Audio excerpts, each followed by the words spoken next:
Hey guys, Sean, Leslie Liver Dummies. Well, my Byrna pistol takes a sabbatical. um, I'm going to move on to Tippmann TMC or Byrna Mission 4. For those of you that don't know, the Byrna Mission 4 is a Tippmann TMC. Kind of go through the differences that I can see visually. I don't own a Mission 4, but it's a Tippmann, guys. Tippmann through and through. So let's throw this down the table and we'll open it up.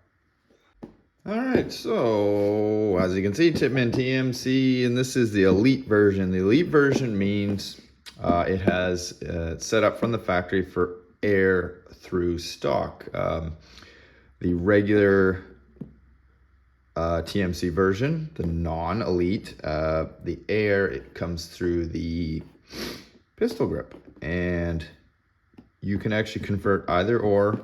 It's a fairly simple conversion, not included in your kit, obviously, but they can be purchased separately. So let's open her up.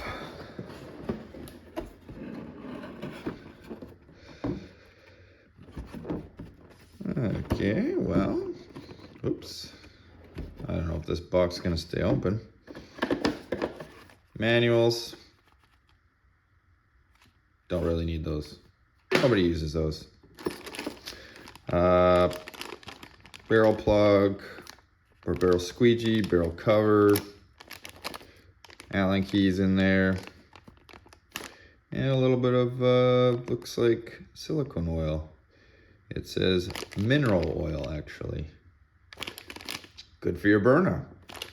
They recommend mineral oil, even though I use silicone oil. It don't matter. What else we got here? I have no idea. Maybe I will have to use those instructions after all. Yep, no idea. Tell you what, I'm gonna actually just move the box off screen here, and we'll pull some things out because my table is not big enough. All right, well, let's start with the receiver. This marker is aluminum, although I've read some reports that it may actually be magnesium, which is why it's so soft on the internal. But I have no way to confirm that. I can only go by what people say. Safe, fire. It's got a nice rubber grip, and oh, look at that, made in China. Yeah.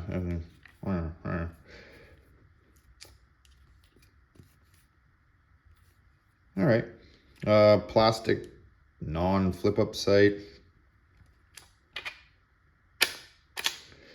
Nice charge handle. Actually feels really good, although it's plastic. Sure that you can upgrade, no problem.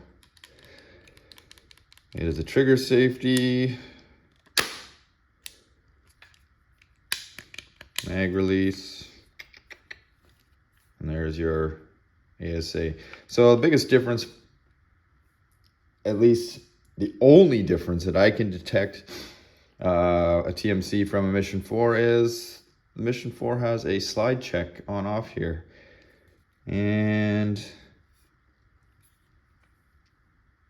that is something I am going to look into because I think something can easily be added there. You're probably wondering why this has this long extension. The hammer and the spring actually extend in here. Actually not too much unlike an AR where the buffer tube and spring is behind. It makes for kind of a ugly profile, and it can make this marker very long with an on-off installed inline, but it is what it is. Buttstock. It is plastic. Nothing fancy there. This would be the guide rail, I'm guessing, by the teeth that are in this. Ah, yes, these interlock. So think that's so you can probably set your length. I don't know why it wouldn't just be all one piece, but in any case, it looks like these do fit together. Oh, I got it upside down. Might have to peruse over the directions. All right, tossed them too soon. Hopper adapter. So the way this marker comes set up is this is your hopper port. You have to choose MagFed or hopper. So it's open to hopper out of the box.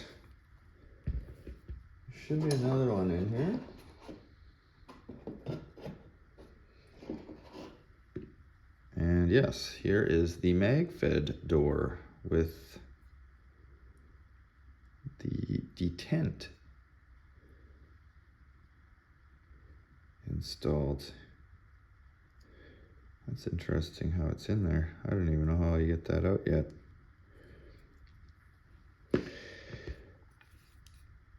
So let's put it on.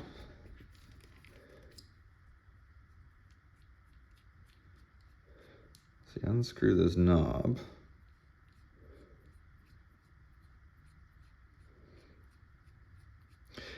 They do sell low profile kits for this, so you don't have this big ugly knob. And it just fits in there.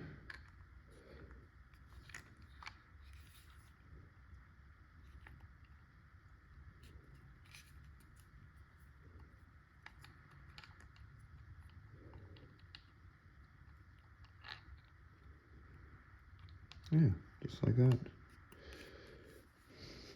Then you put your knob on the other side.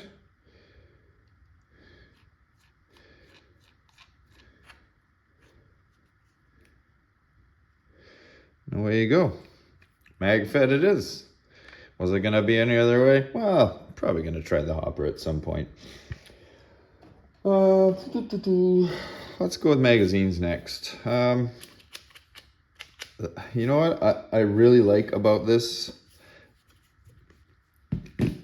This thing has a very slim profile.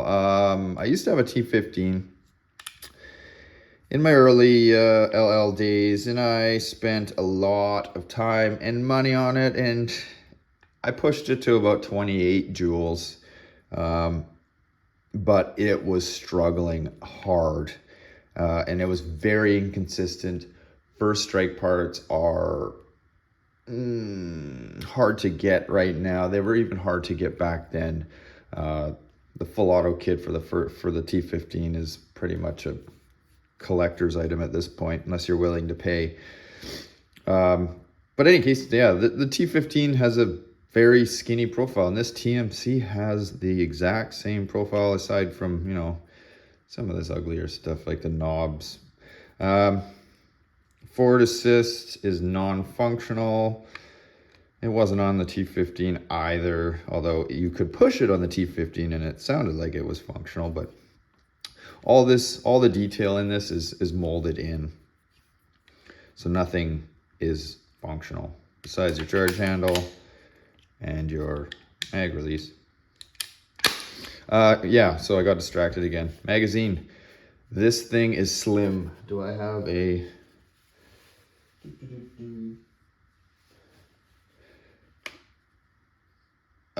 I mean, in your hand, okay, they actually don't look that much different. This is from my M17.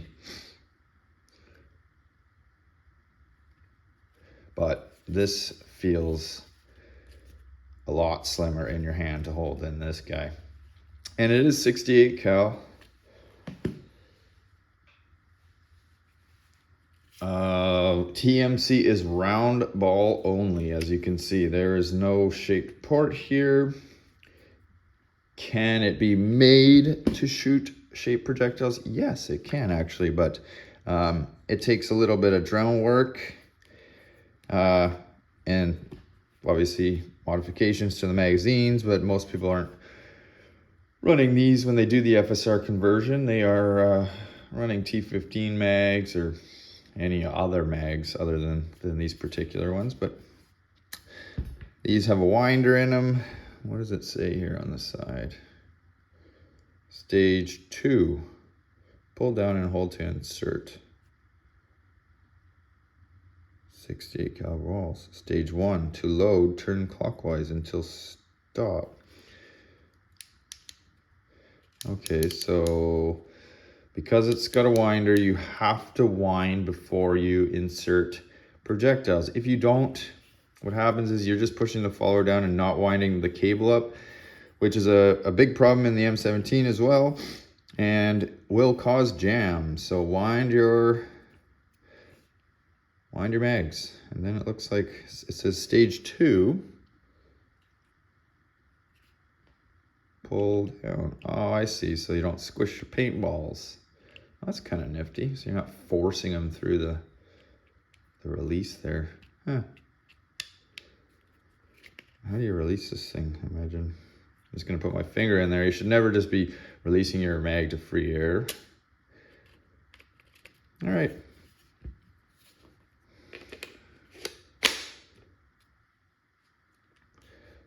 A nice click to it.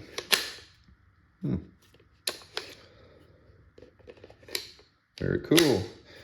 Mag release is only single-sided, although there are numerous aftermarket parts that can be used on this. Most, I should say, AR stuff needs to be modified, but there are some offshore brand releases, so you can make this an ambidextrous release, and they supposedly fit without modification. And funny enough, I had one that I put in my T15, didn't really work that well. I should have kept it because dollars to donuts, it probably fits this one without any modification. So that's pretty cool. I mean, this thing's light. It's light compared to an M17. Hell, it's even light compared to an FSC. All right, next. Barrel. It has a non-removable flash hider.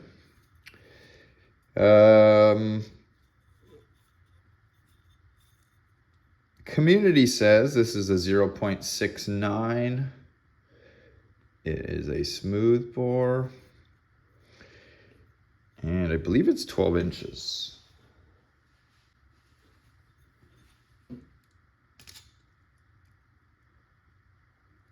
It is.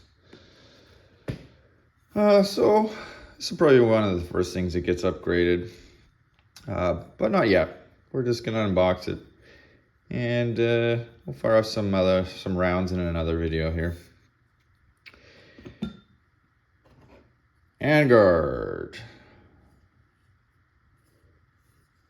it is aluminum. It has this guide in it here for your barrel. Oh, you know what I didn't mention? This is 98 thread, if you didn't notice.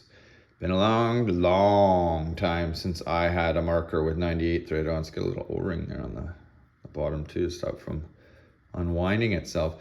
Last time I had a 98 barrel was probably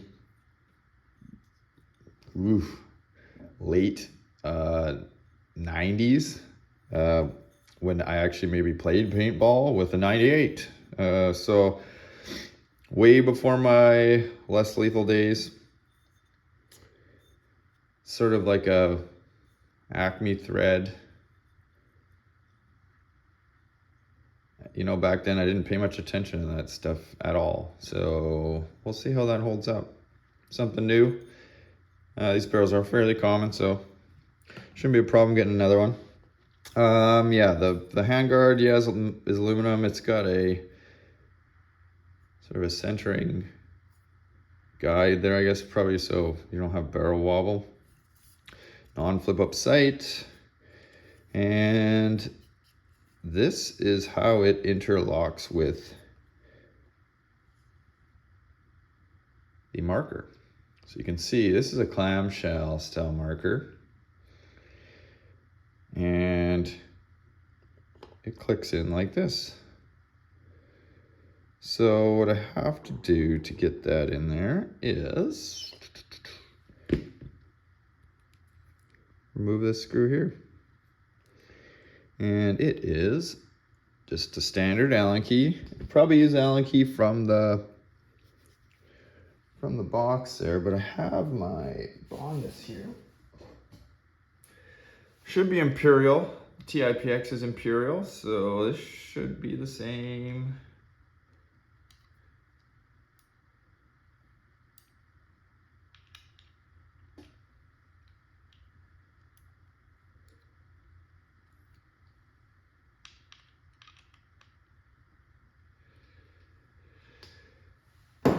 Looks like 1/8.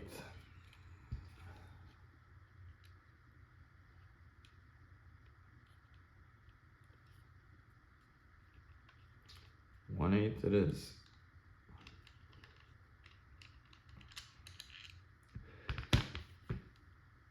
The fit in there is really tight. I mean, the fit and finish on this, it's like that head. I mean, the Allen key fits. The drive is a little, I mean, right? The overall look on the face of this marker is really nice. I did notice some kind of garbled looking finish here.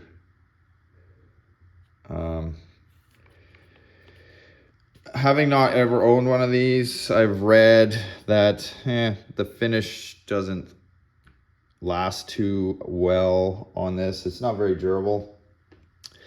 But, you know, honestly, my FSC scratched, you know, CQMF scratched. They get used, right, guys? So it's not really a huge deal, although I am crazy about stuff like that. So it may go through a change at some point.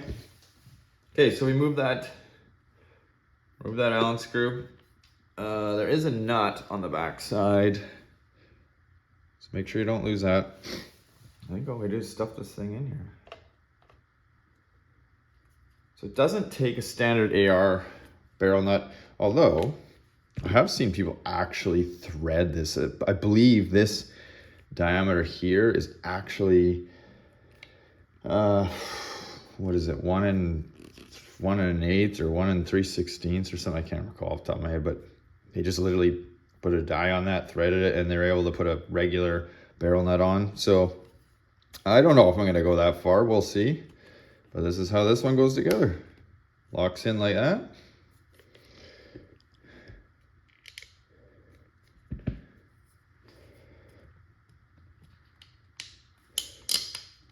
Put the screw through.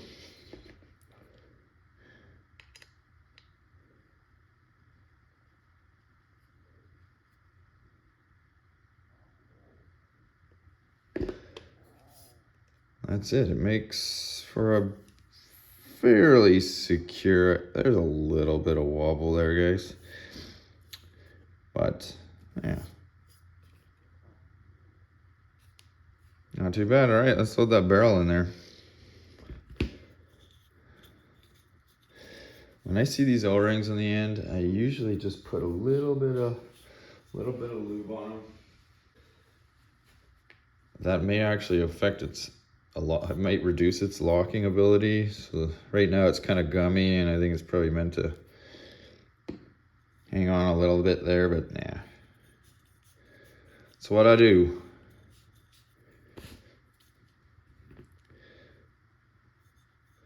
so it goes through that ring there.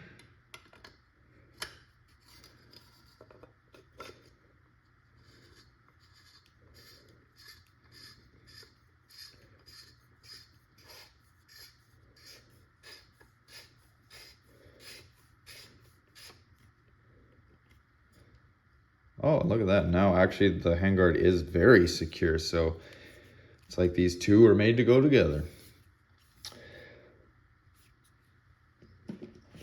What do we got left here?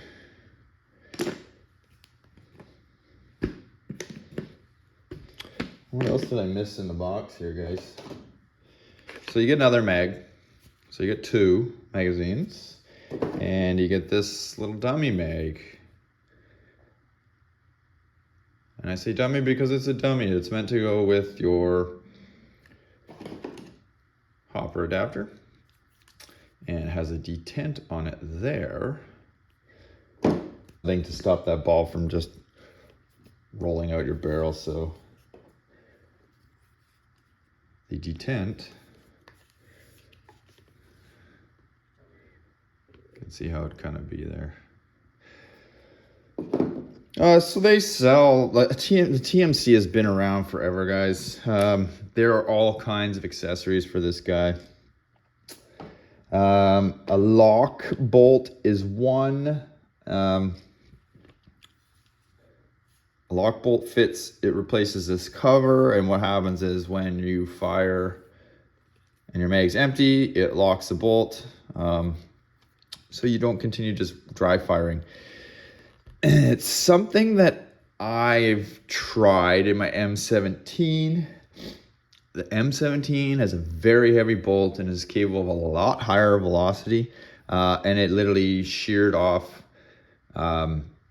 that lock bolt. It also sheared off a lock bolt in my TIPX, which is also capable of much higher velocity than, well, than one of these. So we'll see how it turns out. I may add something like that later on. Oh yeah, here's our, and that's your velocity adjuster there. You can see, and in this instance, clockwise, that you're probably all used to turning up the velocity is actually turning down the velocity. What this is sort of a limiter. So when you thread this in, you're blocking the airport. So you want to counterclockwise to open the airport up. Yeah, guys, really the main difference from a Byrna Mission 4 is that on off, and we are going to look into that later, but we want to shoot some rounds off first and see what this guy is doing out of the box. Been a long time since I jumped to a completely different platform, so I will be experimenting on the way. We will open this up. They sell upgrade kits, the drive spring in here. They have some different bolts, although I've been reading along here, and actually, believe it or not, this plastic bolt has a very nice sealing O-ring on it, and has done a better job, at least in the tests that I have seen, than some aluminum bolts with O-rings on them. So it just means more money, because you know what, I love reading these articles, but at the same time, they aren't doing the same things that we would be doing with this. So that these tests that others have performed may perform differently under different circumstances. Now, this marker is HPA and CO2 compatible. Tippmann markers were almost always designed with CO2 first, because when paintball first started, CO2 was the thing, and slowly we got away from it. But so some of the best performing numbers I've seen on this is using CO2. So we're going to try both HPA and CO2 in a follow-up video here, guys. So yeah, that's it for now. Let's fill some tanks and watch for the next one.